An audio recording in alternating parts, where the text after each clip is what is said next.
Hello friends, मेरा नाम है नीलेश बजाज और इस वीडियो में हम देखेंगे operator overloading in C plus plus. Okay, so let's start.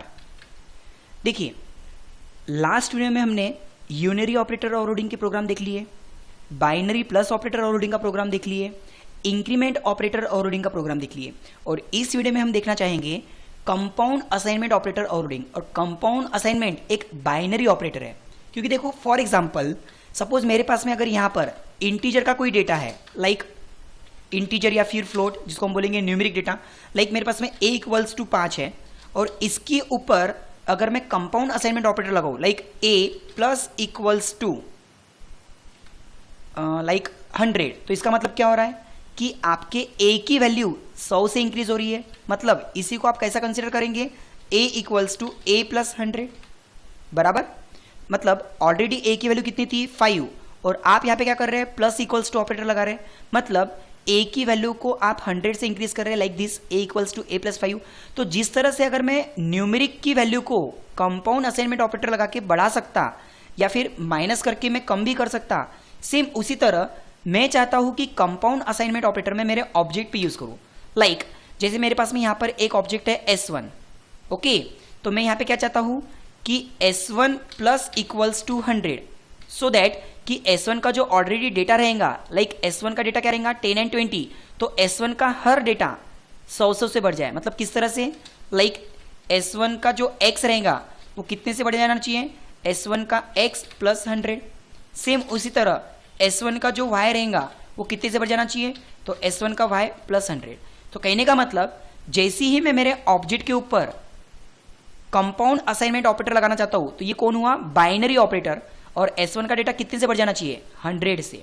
Okay, देखो सबसे पहले तो यहां पर ये समझो कि मेरे पास में एक क्लास है दैट इज सैंपल और उसके पास में डेटा कौन है, x एंड y।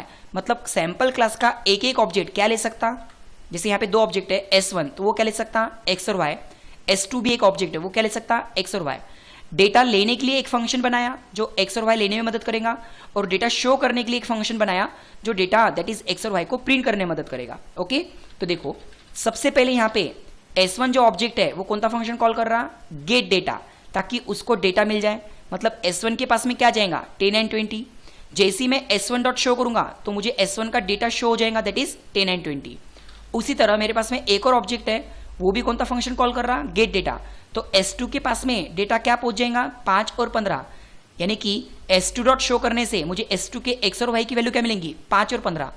लेकिन अब मैं चाहता हूं कि like S1 plus equals to 100, मतलब मैं चाहता हूं कि S1 का डेटा 100 से इंक्रीमेंट हो जाए। बट आपको भी पता है कि हम ऑब्जेक्ट के ऊपर कोई भी प्रकार का ऑपरेटर अप्लाई नहीं कर सकते।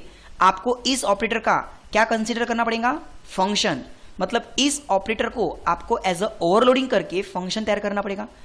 तो यहां पर हम कैसा लिख रहे हैं कि S1 प्लस इक्वल्स टू 100, मतलब आपको कंसीडर क्या करना पड़ेगा कि S1 कॉल कर रहा है प्लस इक्वल्स टू नाम के फंक्शन को और कितने से बढ़ाना चाहता है वो 100 से।